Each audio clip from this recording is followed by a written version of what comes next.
अनुपमा में आज अनुपमा अपने मंगलसूत्र को जला देगी, अपने विश्वास को जला देगी। आज का एपिसोड आप ज़रूर देखिए, क्योंकि आज के एपिसोड में अनुपमा के मन की वो टीस, मन की वो तकलीफ़, वो सब कुछ नज़र आएगी। आज के एपिसोड में आप देखेंगे कि अनुपमा के पास जैसे ही वनराज जाता है उसे देखने कि वो कैसी है, अनुपमा उसे धक्का मार देती है, क्योंकि अनुपमा को वनराज और काव्या की वो क्लोजनेस याद आती है।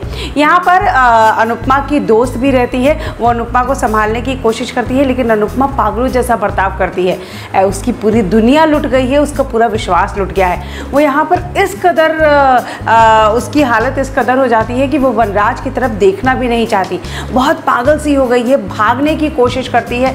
पूरा परिवार आके, उसके तीनों बच्चे उसे पकड़ने की कोशिश करते हैं, पर अनुपमा पागलों जैसा बर्ताव करती है। जैसे ही वो वनराज को देखती है, फिर से वो सहम जाती है, डर जाती है और वनराज के रूम में जाने से मना कर देती है। ऐसे में उसके तीनों अपने बच्चे उसे अपने रूम में ले आते हैं, बच्चों वाले रूम में आते हैं, और यहाँ पर वो पागलों जैसे चुपचाप बिना किसी को कुछ बोले वो लेटी रहती है, किसी से कोई शब्द नहीं कहती। यहाँ हर कोई लगातार इस बात को पूछ रहा है कि आखिर हुआ क्या, तुम गिरी कैसे, बात क्या है, लेकिन यहाँ अनुपमा कोई भी जवाब नहीं दे रही है।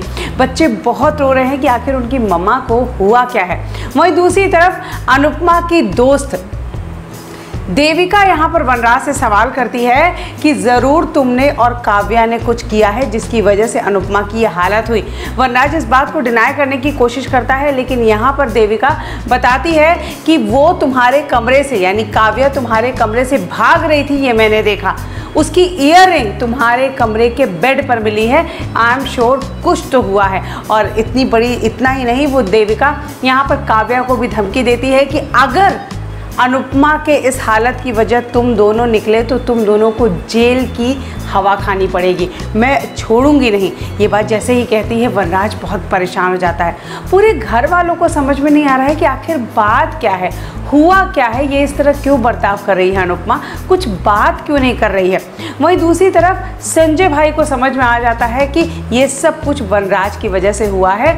यहाँ पर अनुपमा जो बेहोश हुई है, उसकी जो हालत है, ये सब कुछ उसकी वजह से है। आने वाले एपिसोड में आप देखेंगे कि अनुपमा अपने मंगलसूत्र को गले से तोड़कर आग लगा देगी। शायद ये इंडिकेशन मेकर देखना चाहते हैं कि अनुपमा अब इस रिश्ते को ख़त्म कर देना चाहती है, क्योंकि जिस रिश्ते में विश्वास ही नहीं रहा उसे इस तरह ढोने की ज़रूरत क्या है। आने वाले एपिसोड में आई एम श्योर कि जल्दी पूरे परिवार को भी वनराज और काव्या के इस रिश्ते के सच पता चल जाएगा।